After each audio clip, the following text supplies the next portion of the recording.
All right. Hey, we're back from break, and we'd like to get back into the budget hearing. So I'd like to recognize Tom Stoltz, our Director of MAPC. Is that correct? MABCD. MABCD. I always get that backwards. That's the five initial deal. I know. Morning, Chairman and Commission. Tom Stoltz, Director. I know who you are. I mean, I'm sorry I messed up the title again, but I do know who you are. I just apologize because I mess up those. I was gonna just repeat it. Alphabet things every time. Metropolitan Area Building and Construction Department. Let me just kind of summarize real quickly by showing you the functional organizational chart of this department. As you all are aware, this is a byproduct of a merger from 2013 where City of Wichita Code Department and Sedgwick County Code Department came together to form one organization. On this organizational chart is a mixture of city and county employees that work side by side together, performing the same tasks within metropolitan area City of Wichita, 9 Class 2 and 3 cities around Sedgwick County and unincorporated county. It is funded by 6 cost centers, 4 from the county, 2 from the city. Cost centers in the county include 3 historical cost funding centers that existed before the merger. We added another funding center at the time of the merger, which I'll talk more about in a little bit, and then City Wichita General Fund and City Wichita Special Revenue Fund.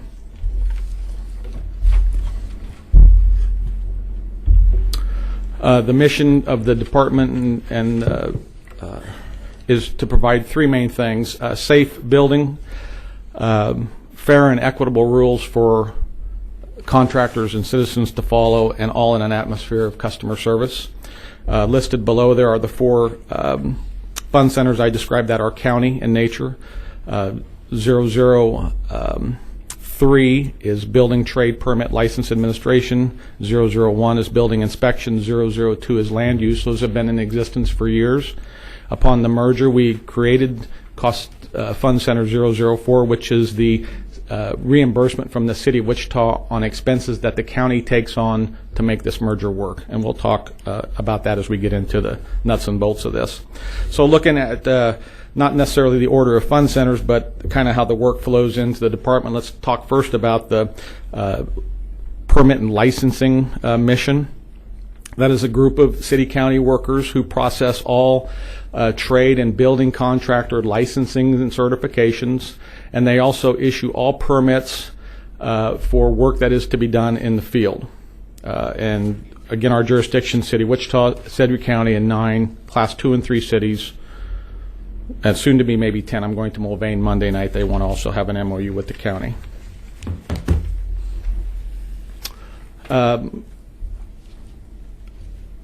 This group is made up of 11 employees. 4.5 of the employees are funded under Cost Center 42003.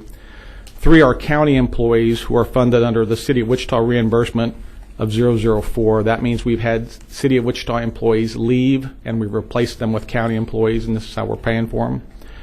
And then there are 4 incumbent city employees that also still work in this area. Together they process on an average year about 4,000 building and trade licenses. That represents how many plumbers, electricians, mechanical employees, and building contractors we have in Sedgwick County. And they issue between 25 and 27,000 building and trade permits on individual pieces of work within the county.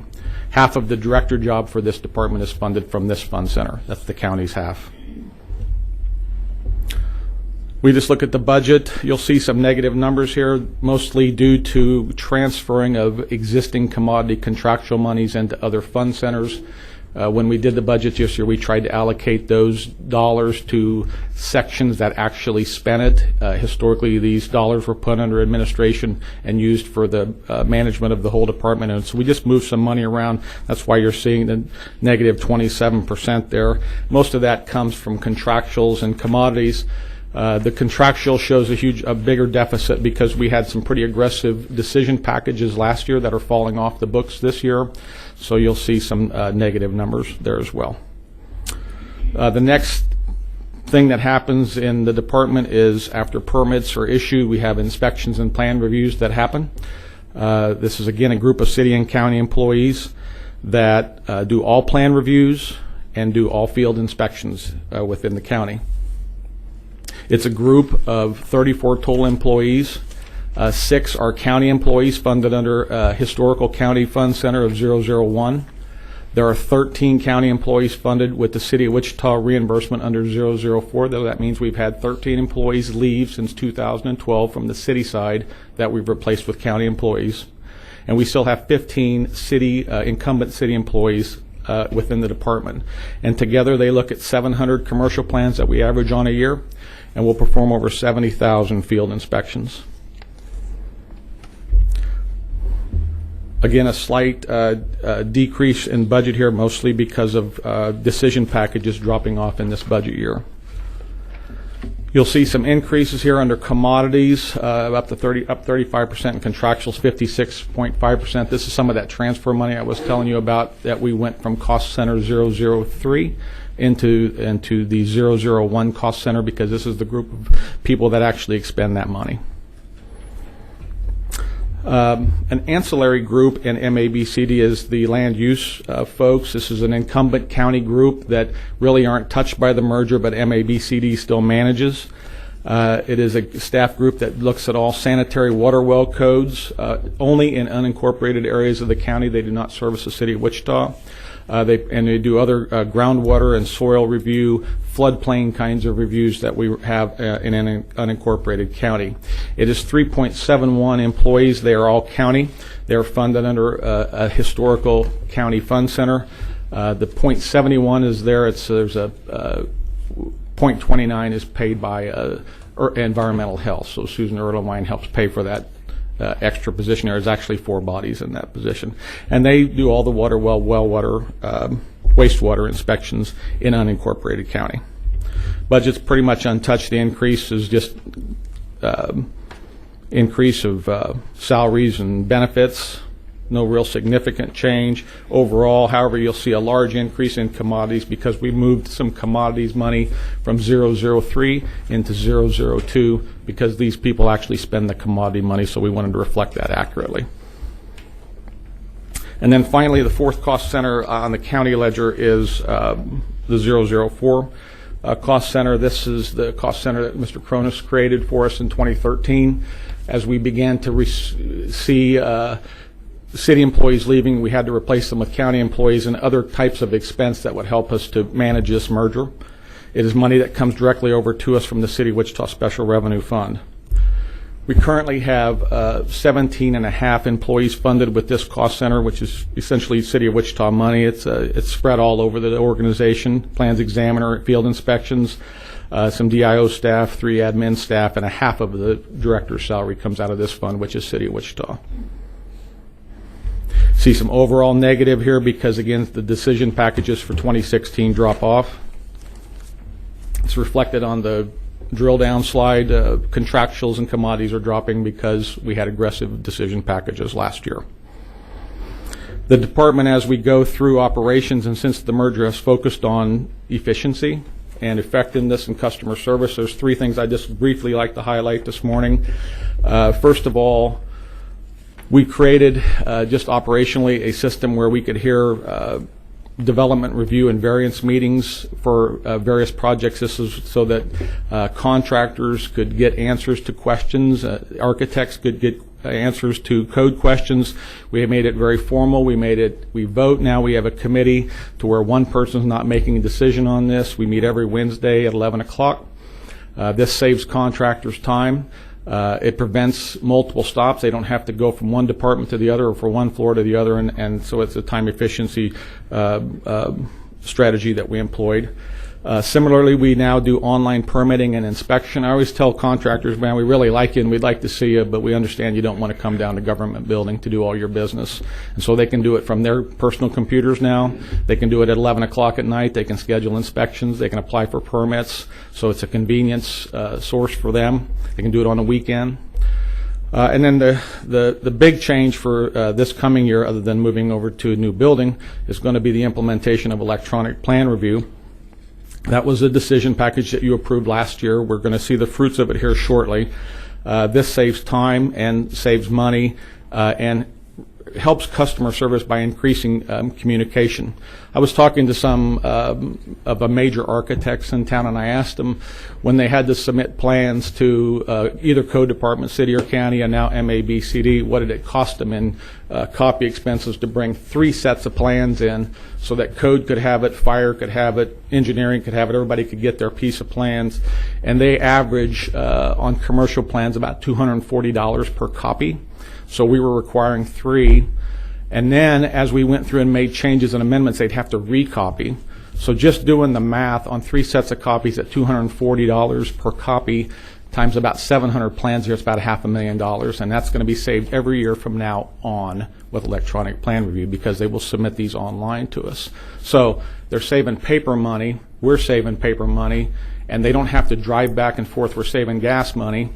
And and I like that, but the most important thing I like is it increases communication between the plans examiner and that architect, who right now, they give us a hard paper plan.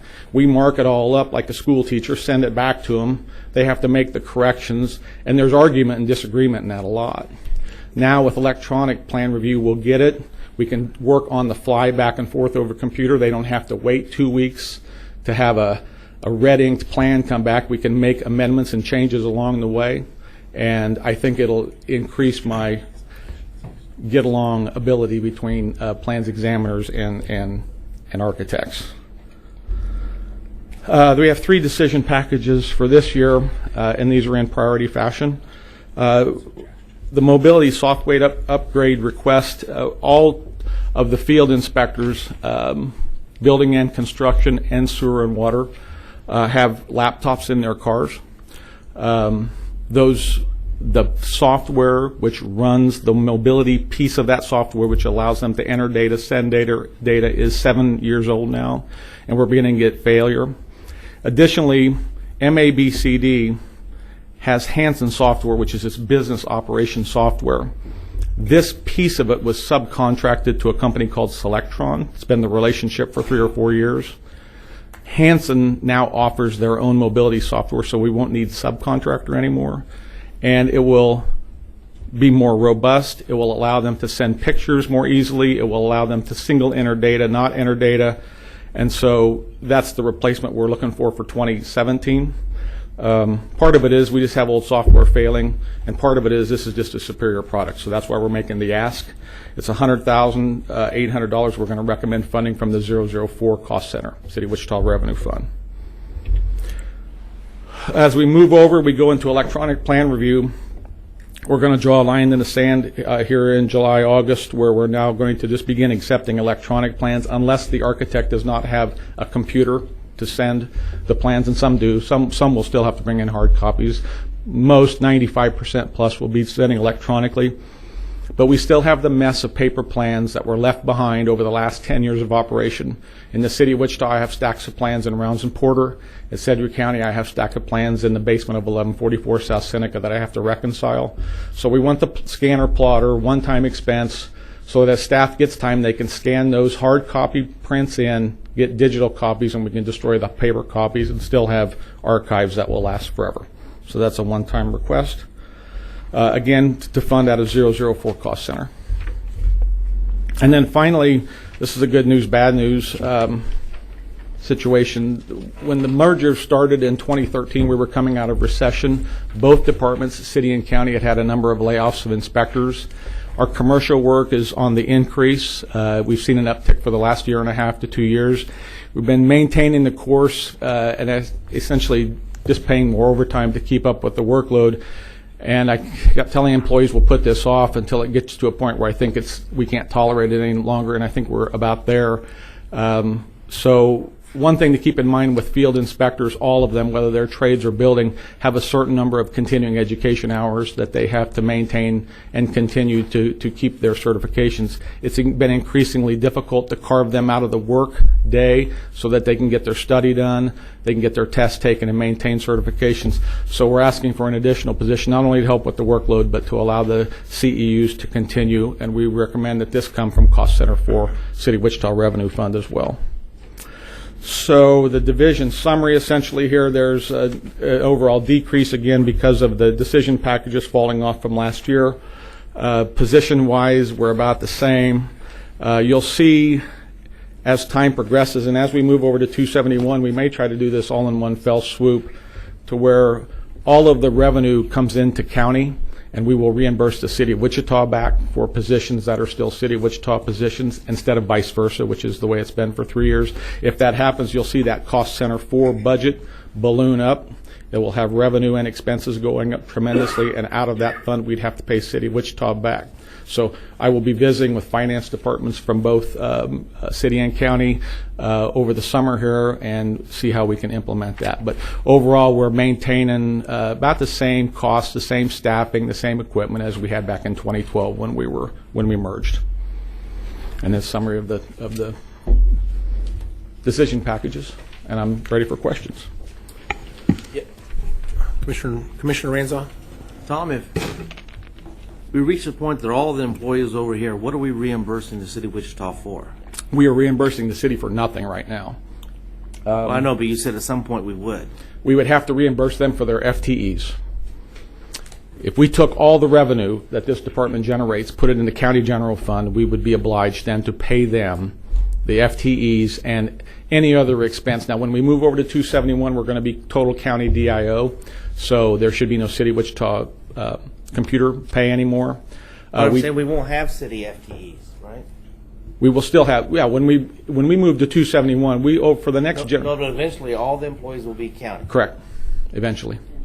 And then will we have to reimburse them No. something? No. Okay, I was confused. That number will go down over time, Right, the amount of reimbursement. Sorry.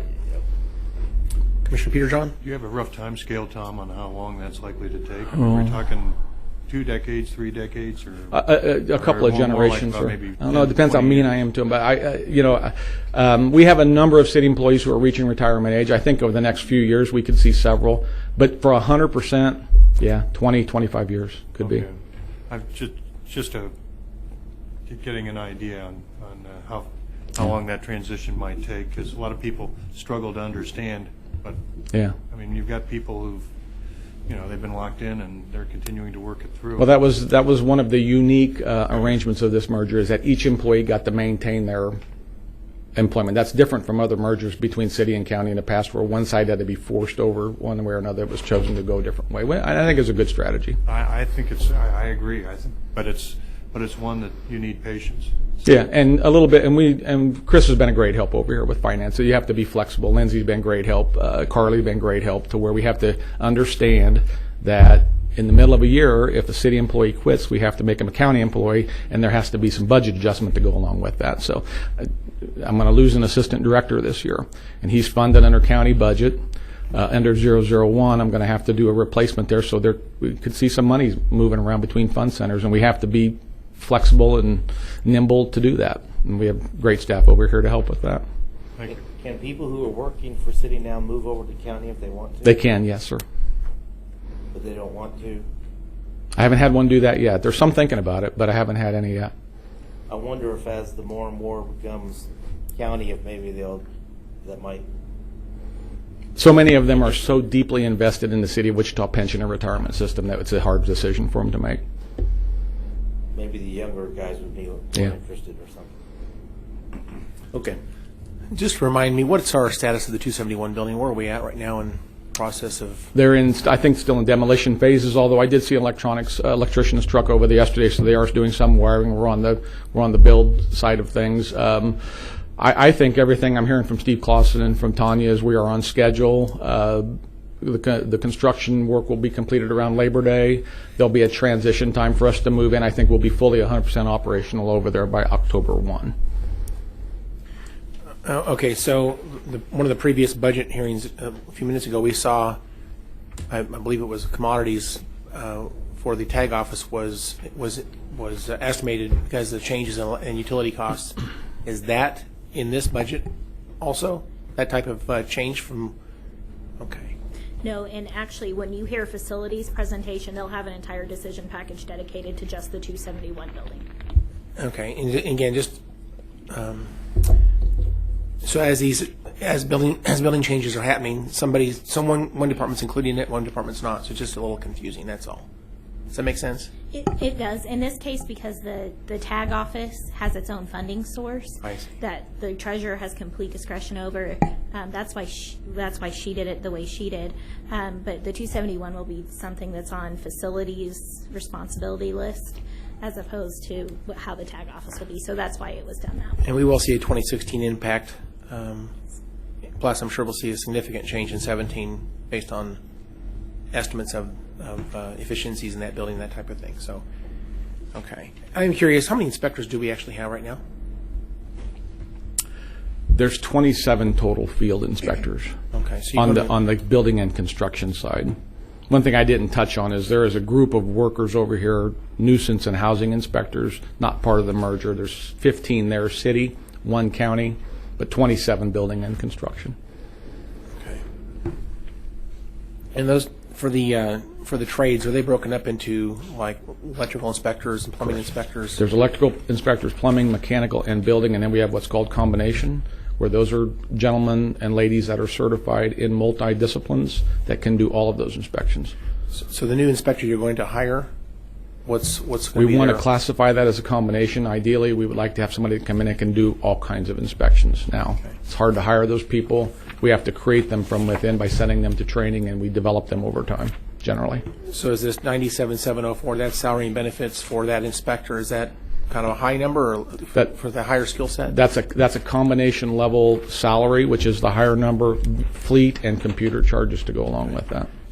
And so I assume every one of these inspectors needs that mobility computing That is correct, sir. stuff. So you talked, and so $100,800, that's for at least 27, maybe a few more That's correct. of those types of devices? Okay. And that's for both the software and the hardware? Yes, sir. Is there any type of ongoing cost to use that stuff? I mean, like a data charge? There's always, anytime you buy software, there's always a maintenance contract that you have to sign. So there'll be some ongoing maintenance funding that has to go with that. And we'll put that into general budget. How do they, I'm just curious, how do they communicate? Is it using cell tower data, or how's the data get back and forth from the Now you're mobile? beginning to ask me questions where I I'm need just- my two DIA I don't really need people to in know. there. I'm just curious. I'm just interested in the. Their laptop has air cards, so that they're wireless in the field. Now the problem now is those are bona fide laptops to where they stay in the vehicle. So the inspector goes into the house, does inspection, makes paper notes, comes back out, transfers that over to the laptop. When we buy new computers, which is on budget for this year, they will be kind of like what the manager has, or a portable device that you can carry in. They can enter data right inside the house, send it from inside the house, don't have to double enter data, and that's part of what this mobility software is needed for. It does create some more efficiencies. And by the way, I really do like the electronic plan review. To me, that is another one of those really great positive news stories that we ought to be trying to communicate out. The fact is, we're saving businesses huge amounts of money. Developers, you said minimum of what was it? It's $240 times Per set of plans, yeah. times 3. Yeah. And that's for first round. If they have to replace them, and then could go up from there. So that's a cost savings to the community in terms of how they connect to the government. I agree. Plus, it also saves us cost as well. So I mean, it's a win-win for everyone, and I think that's just a really smart thing that we have done. And I think there's a great story there. I hope we can exploit that somehow and get that message out that we're doing smart things. Sure try, sir. Driving towards efficiencies that saves everybody money, the government, taxpayers, as well as the customers. I mean, that's wonderful. And in fact, I remember when we selected the 271 building, actually, when that decision was made, location was a big topic because they wanted to be close to the downtown footprint, and it was because they had to hand carry those plans back and forth. That was a piece of it, yes. And I raised the question when I got here that why aren't we not doing this electronically? Yeah. I'm just curious, if this decision was made today, would that be a factor still? We have to figure out how to hand carry those engineers from the city of Wichita over there too, or send them electronic. I still need bodies from inside City Hall to be able to easily get to our meetings. But that was clearly one of the factors, was getting plans up to a central location. I'm not sure if it would change the decision today or not, sir. There's still a lot of reasons to be downtown. I mean, the builders and developers are the ones that I think really wanted those to be close by because they didn't want to have to go into two different buildings and drive between them and all that type of stuff. So in terms of the builders and developers, we've solved the problem. They don't really have to do this at all. If they invest in the software on their end, then they can do this entirely electronically. The architects, that's true, yes. Okay. We can get plans from Minneapolis, we can get plans from St. Louis. So we get a lot of out-of-town developers come in, and this will make it, the goal here is to make it easy, to make it easy to do business with Sedgwick County. Can we outsource this to India or something like that? That's a joke. Of course not. We don't want to do that. We like it being downtown. I think it's smart still, and I agree that's probably the right decision still. But anyway, thank you for the presentation. I see no other comments or questions from commissioners. Very good, thank you. Thank you very much. Well, that wraps up, I think, our plan for the day in terms of budget hearings. We do have an opportunity for discussion. So I guess I'll ask commissioners. Yesterday, everybody was kind of quiet at the beginning of our discussion, and I kicked it off with a couple of comments, and we went on for a long time. So, okay, Commissioner Peterjohn. Well, I was going to say, especially some of the good news that I heard during this budget presentation, I could see several items, Kate, for putting in my next newsletter. So, just if I could comment on that, I asked the staff and the department heads when they come in here is to brief their efficiency stories. And so when I get all those, we'll get a compilation of them, and when I present you my budget, I will present you kind of the overall, hey, these are a lot of the efficiencies, a lot of things that public servants and leaders and the employees across the organization do on a day-to-day, take the initiative, do things that we don't even know about unless you go around, walk the halls, or ask them about it. Very humble servants that have done a lot and saved the county a lot of money. And what I hope to have is a qualitative and quantitative sum that you can say, hey, this is the efficiencies that we did over the recent years that has saved the county a lot of money, to save the citizens a lot of money.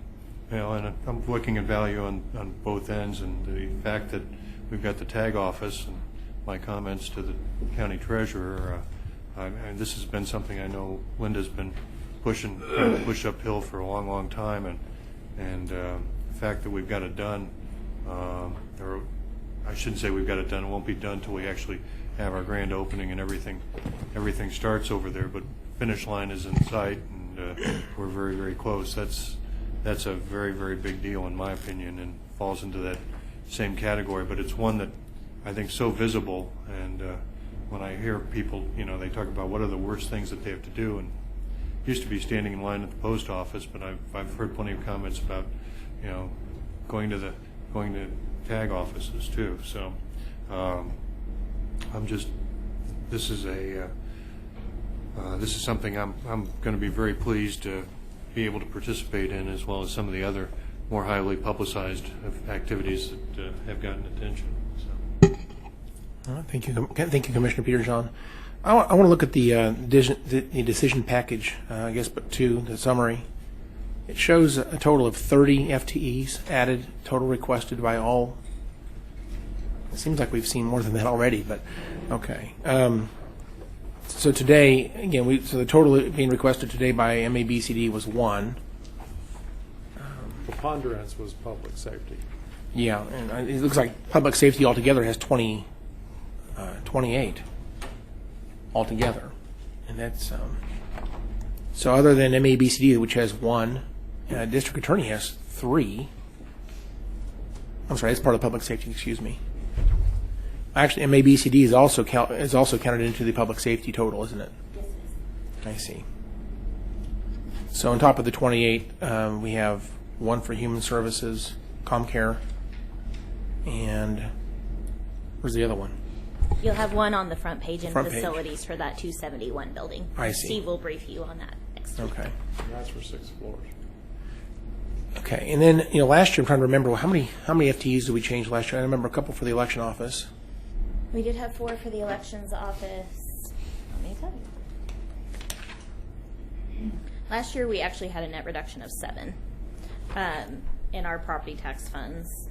We eliminated 2 in the manager's office, added 4 to elections, eliminated the emergency management director position when that department was a standalone department.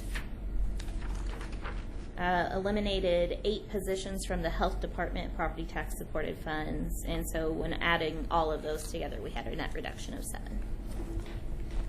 Okay. Anyway, I guess this is only my second budget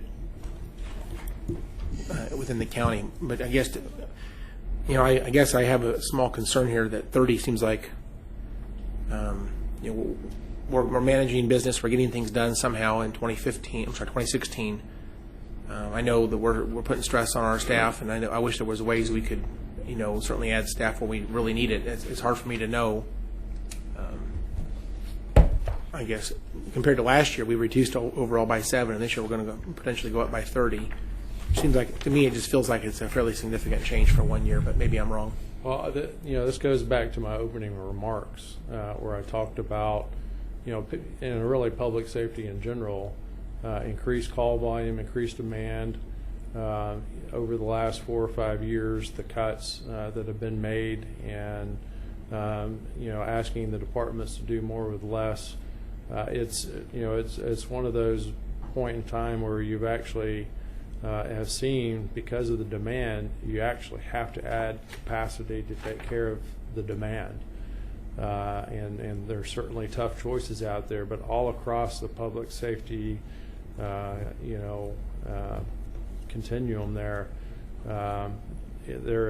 there's challenges in all departments. Look at the district attorney and the city of Wichita's addition of, the body cams. That is having a serious demand on their capacity to be able to process all of that. But that ripples across, the sheriff, that ripples across the organization. The increased call demand that 911 call center gets. They get the first call, and then they have to send that out, and it ripples across the organization, and there has to be capacity to fill the demand. I think Scott Hadley did a great job in showing you the curve and the template that they need to meet in order to have the appropriate capacity out there. But that's where the challenges are this year. A lot is in those tier 1 core and essential functions to try to satisfy that demand requirement. I agree with everything you just said. I think that that is certainly a good goal to have. Obviously, it does create a challenge in terms of the revenue. The expenditures are going to be challenging to fit that into this budget. So the reason these pressures were put in the budget in the first place was because of financial pressure. I think go back to 2008-9. Over the years since then, there's been a lot of creative ways to find efficiencies and put pressure on staff to do more with less. And I know you've referenced that in your opening remarks as well. I don't know if we'll have the revenue, I guess, to cover these expenditures. I'm concerned about that. We're talking about a total of $10 million just in this part of it. Plus, this doesn't count the 2.5% or 7% numbers for staff increases in terms of salary and insurance. So again, I have concerns about how we're going to make all this equation balance. So anyway, that's where the dichotomy truly is. It's between providing for the public safety tier 1 core and essential functions and the need to address the compression issues across all departments. Some of them are some of them are in parallel. Some of them are wrapped together or intertwined. Some of them aren't. But you certainly do have two different things that are competing on the demands and on the meager budget and revenue that we have for this year, 2017 budget. And in the slide presentations we've seen so far, remind me please, what were the agencies so far that have included some type of a evergreen study type of salary correction within their budget request? I know the sheriff did that. He said the only one has been the sheriff. Okay. But there have been departments that have asked for increases. The The judge asked for an increase, but then he offered solutions, say, hey, this is my emergent needs, but over time, this is where I need to be. So he did offer solutions. But each one of them, DA, judge, sheriff, EMS was a big, demand, ask in terms of personnel, not only to fill new stations, but to fill, demands across the county and be able to fix hot spots, as well as the new critical care team concept that you saw the equipment the other day. That right there is almost half of the request. Just an EMSS alone. Thank you for those comments, Commissioner Peter John. Well, the manager just made my point. When you've got 8 out of 30 positions for EMS, and if the call volume's up and the revenues are proportionally coming with it, we may be able to do it. The challenge, I think, goes back to our compensation, and not so much compensation per se, but the benefit portion of compensation, because if the insurance side of it continues to grow at between 5 and 10% a year, and that's just a range that I think is a fairly comfortable one. With our revenue situation, we're going to have some significant budget problems, and I point out to my colleagues, I mean, at least one of the personnel requests here that are part of the 30 overall is the, in ComCare and Human Services, I believe that EMS patient billing rep was one of the things we looked at and turned down last year, and so that's coming back at us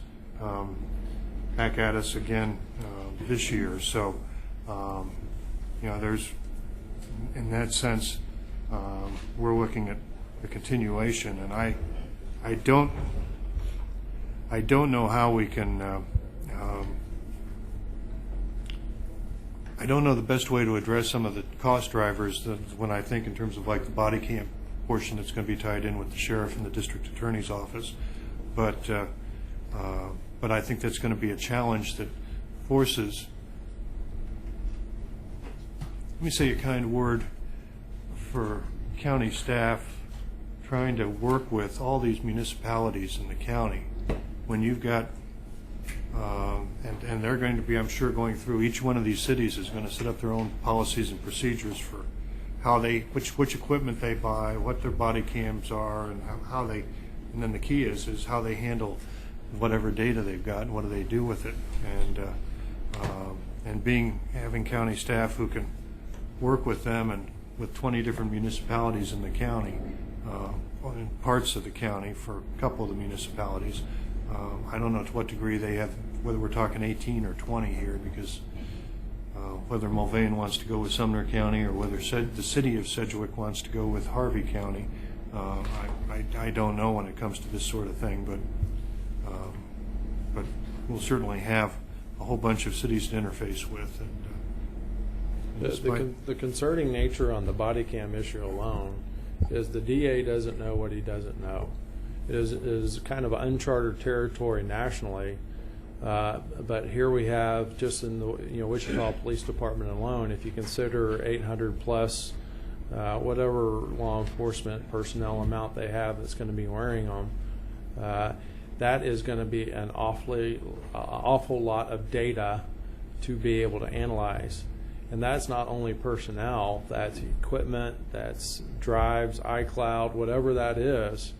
And he just does not know what the requirement is. So he wants personnel just to manage, near-term emergent needs without really having a full understanding of what that's going to be, down the road. And that's, when he was talking to us at the workshop, those are some of the questions that many of our staff members asked him. Is that forecasting? What do we know? And we did discuss, potentially getting a Tiger team together to look at that specific issue, because this is one of those things we're really going to have to look outside of Kansas and look for some of these other large municipalities who are grappling with this right now to try to solve, the crisis that they have and costs that they have with just what that requirement demands. All right. I agreed with the earlier dialogue that the chairman and the manager had in terms of the challenge we face, and it goes back to Cronus's law that everything can't be a priority. If everything's a priority, there are no priorities. Lindsay, just want to verify, on page 12 of budget book number 1, down at the bottom, it has a 2017 budget number that's all operating funds. And those numbers are very close. In fact, we see a small reduction between 16 revised and 17 budget. Does that include the 2.5% pay increase and 7% insurance increase? Yes, it does. Okay.